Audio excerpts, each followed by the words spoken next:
Дараагийн мэдээ. Хүнсний зах болон дэлгүүр үсчин зэргийн үйл ажиллагааг зөвшөөрлийн үндэсэнд бус мэдэгдэл хүргүүлээд эхэлдэг болно. Улсын хурал дахь эдийн засгийн байнгын орооны өнөөдрийн хуралдаанаар зөвшөөрлийн тухай хуульд нэмэлт өөрчлөлт оруулах тухай хуулийн төслийг хэлэлцэхийг дэмжлээ.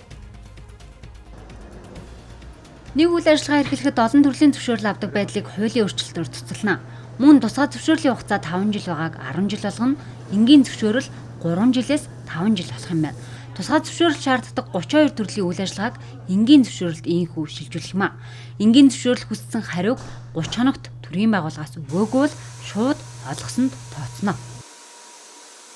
Нийт 30 гаруй төрлийн үйл ажиллагааг буюу хүнсний зах, дэлгүүр, ресторан, цайны газар, кофе шоп, үсчин гоо засал, хийм цэвэрлэгээ, бялдаржуулах төв, спиннинг, цаны баазын үйл ажиллагааг зөвшөөрлийн үндсэн дээр бус төрийн байгууллагын шийдвэр хүлээлгүйгээр зөвхөн төрийн байгууллагад мэдэгдэл хүргүүлээд эрхэлдэг байхаар тусгалаа.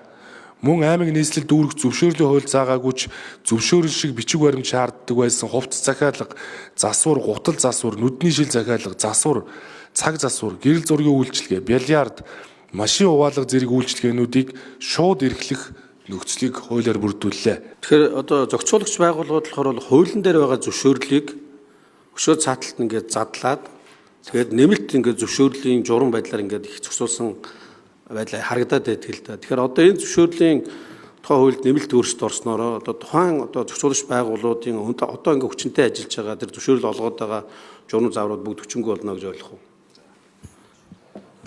Гавыг шуун хариулна. За энэ дээр яг 2023 он гэхэд 20 гаруй байгууллагад зөвшөөрлийг үнэлэхгүйгээр нэмсэн байдаг. За тэгээд тэрийг бүртгэл, баталгаажуулалт, гэрээ байгуулах гих мэтлэн нэр оруулсан байдлаар 200 гаруй зөвшөөрөлт олгоцсон байдаг. Шинээр одоо бий болгоцсон байдаг. Тэрийг одоо хязгаарлаж байгаа гэсэн.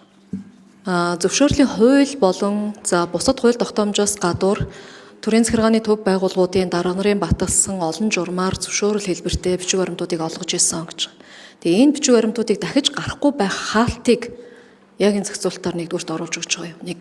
Энэ хуулиар бол тэр журмаар зохицуулах харилцаануудыг хууль руу татж авч байгаа. Хууль руу татж авч байгаа. Тэгэхээр 100-аад журмыг цуцлана.